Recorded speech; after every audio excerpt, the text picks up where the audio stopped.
Base dito sa nilabas na report nitong si Snow, mukhang seryoso ang San Miguel na kunin talaga itong si Cedric Barefield mula dito sa Blackwater Bossing. Iyan siguro dahilan kung bakit medyo natatagalan yung mga trade ng SMP. Alam natin na ang unang balita itong si Romeo daw ay itit kasama doon sa trade package ng SMP para makuha si William Navarro, Kate Flores at itong si Evan Nel. Pero ngayon daw susubukan ulit ng San Miguel na kunin itong si Cedric Barefield mula dito sa Blackwater Bossing. At ang magiging kapalit nga ay si Terence Romeo. At base ito sa unang earlier na report ni Snow, meron daw kasama to na 30 million na ibabayad. So mukhang ganyan daw ang plano ng San Miguel. Alam natin na itong Blackwater Bossing farm team yan ng MVP Group. So nakapagtataka kung ibibigay talaga nila itong si Cedric Barefield dito sa San Miguel Beer. Dahil syempre, ang alam na karamihan niya si Barefield, nakareserba yan dito sa TNT Tropang Giga. Dahil nga kailangan nila ng point guard at itong si Mikey Williams mukhang wala nang balak bumalik. So mukhang medyo nakapagtataka kung ite-trade ng Blackwater itong si Barefield dito sa San Miguel. Unless meron silang ibang kasunduan na hindi pa natin nalalaman. Kung sakali nga natotoo na makuha ng San Miguel itong si Cedric Barefield, aba ang laking bagay niyan. Solve yung problema nila sa point guard. At kahit mawala itong si Terence Romeo, napakasolid nung kapalit si Barefield yan. Ang kinakailangan na rin ng San Miguel ay kunin itong si William Navarro at si Kate Flores para meron sila napatangkad na power forward.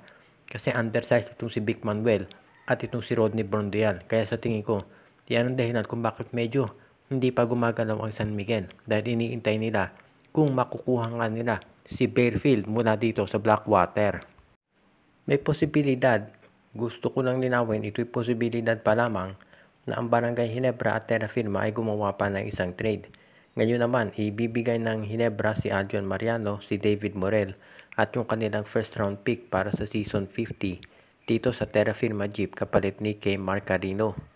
Si Carino ay yung backup center ng Terra Firma, 6'8 ito at naging backup ni Isaac Go dahil ang gusto ro ng Barangay Ginebra kinakailangan nila ng isa pang shot blocker. Alam natin na itong si Isaac Go magaling na outside 3-point shooter yan pero pagdating sa gitna hindi masyadong mahusay depensa. Kaya ngayon gusto ng Ginebra na may additional rim protector sila lalo na at yung kanilang power forward medyo manipis. Itong si Ben Adamos at si Jamie Malonzo. Tandaan natin si Jamie Malonzo may injury at hindi maglalaro ngayong first conference, ngayong Governor's Cup. At yan ang dahilan kung bakit gustong kumuha ng isa pang big man nitong Barangay Ginebra. Sinubukan nga ng Ginebra na kunin itong si Xavier Lucero mula sa Northport pero naisahan sila ng Magnolia Chicken Templados. So sa ngayon ito titignan natin kung paanong gagawin nitong Barangay Ginebra para makuha si Carino. Kung si Mariano si Morel ang kapalit plus yung first round draft pick nila, malamang aprobahan din ito ng PBA. Wala naman naging problema PBA doon sa pag-aproba doon sa trade kay Holt, Pringle, Stan Hardinger. Kaya sa tingin ko, magiging okay rin itong trade na to para sa Barangay Ginebra. Itong si Carino ay bata pa at kapag nagkataon, ito ang papalit kay Japet Aguilar na alam natin na paritiro na yan. So mukhang ganyan ang balak ngayon ng Barangay Ginebra.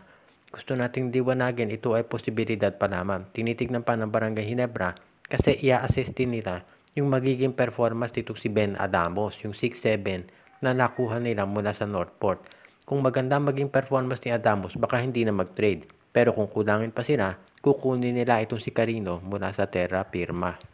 Para dun sa mga fans ng Converge na nagtatanong bakit hanggang ngayon ay hindi pa sila nakapag-trade. Ang dahilan po dyan ay hirap mag-trade ang independent teams kumpara dito sa SMC at MVP Group. Nakita na natin na itong MVP Group, yung Rain ng Batak 3 to TNT, na-require pa silang i-revise at napilitan silang i-give up pa itong si Jewel Ponferrada. In contrast naman, nakita ninyo yung mga trades ng San Miguel, ng Barangay Ginebra, Magnolia at San Miguel. Pag sila gumagawa ng trade, kahit gaano ka-lopsided, ay madaling na-approve ng PBA. Ibig sabihin, pabor talaga sa SMC yung mga trades. Kaya, kung ang MVP Group nga, nahihirapang mag-approve ng trade, paano pa kaya yung independent teams katulad ng Converge, Rain or Shine at Phoenix na gusto ay above the table talaga yung usapan. At yan ang dahilan kung bakit nahihirapan silang gumawa ng trade. Gusto syempre ng Converge na masiguro na yung makukuha nilang player ay parang yung bagay sa sistema nila at hindi sila malulugi. Ang problema nga naman kasi, katulad dito sa SMC, pag sila gumawa ng trade, nakakalamang sila dito sa Northport at Terra Firma. Dahil farm teams nga nila yan. Ang Converge walang ganun. So, kinakailangan siyempre mag-usap muna yung dalawang panig para masiguro na parehong balanse. At yan ang dahilan kung bakit natatagalan yung kanilang mga trades dahil wala silang yung advantage na meron itong SMC at MVP Group.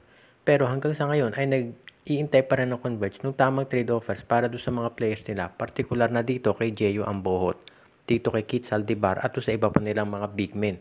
Kaya maraming big men na kinuha Converge dahil alam nila yan ang gusto at kinakailangan ng mga PBA teams ngayon. Kaya gusto nila na kunin ang mga ito para gamitin ng mga trade asset. Yun nga lang, kinakailangan medyo maging patient yung mga fans ng Converge para dito sa trade offers. Dahil darating din yan, pero syempre sinisiguro ng Converge na hindi sila dito malulugi. Hindi maitago ni Coach Yeng Giao yung kanyang pagkadismaya dito sa mga nangyaring trades, particular na yung sa Ginebra at Terra Firma. Dahil sa paniwala ni Coach Yeng Giao, napaka-bias daw nung trade na yon. Hindi lang kasi si Go at si Holt ang nakuha ng Ginebra, kung hindi pati yung first round pick ng Terra Firma na naging si RJ Abarrientos. Sinabi ni Coach Yeng Giao, so what else is new? Kaya sabi niya, nahihirapan yung mga independent teams na maglaro at lumaban dahil wala silang ganyang bentahe.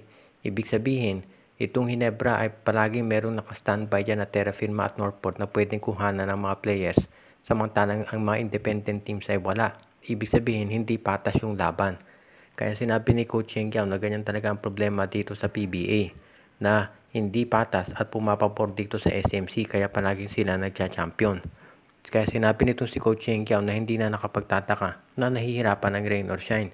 Ganun pa man, sinabi ni Coach Yeng na gumagawa sila ng paraan para lumaban kahit na hindi patas yung ginagawa ng SMC. Ngayon maraming big men itong rain or shine na nakuha sa draft at mukhang yan ang pinabalak nilang gamitin ngayon na pangkontra dito sa SMC at sa MVP Group. Tignan natin kung ito yung magtatagumpay nga dahil syempre alam natin kinakailangan bukod sa mga big men, meron ding mga guards at mga wingmen na kunin itong rain or shine. Maganda naman yung nakuha nila sa draft, so sa tingin ko magiging okay itong rain or shine nila sa Painters. Ngayon kung sasapat yan para sila mag-content sa isang kampyonato, siyempre depende yan sa magiging performance. Alam natin na maraming gagawing mga adjustments si Coach Yeng Giao at dahil ito'y Governors Cup, nakadepende din siyempre doon sa mga imports. Alam natin si Aaron Puller yung import nila. So titignan natin kung mag-fit siya ulit dito sa sistema na gustong pairalin ni Coach Yeng Giao. Pero ngayon sinabi ni Coach Yeng na kahit na hindi patas yung laban ay gagawin ng rain or shine na lahat para mag-compete dito sa PBA Governors Cup. Shout out kay Joseph Pineda, Raul, Eduardo Monsales, Joshua Giray, Espejo at Rosales family, RG Bueno at Nalina family, Anthony Alon family, Jason Mendoza, Dexter Domer, Michael D. Pinapati din natin si Junjun, Angie, Patpat at Biboy Matas, Edwin Carmona Jr., Ireneo Salangsang, Kagawat Katsakino Dukusin, pati na rin ang iba pa nating mga taga-subaybay.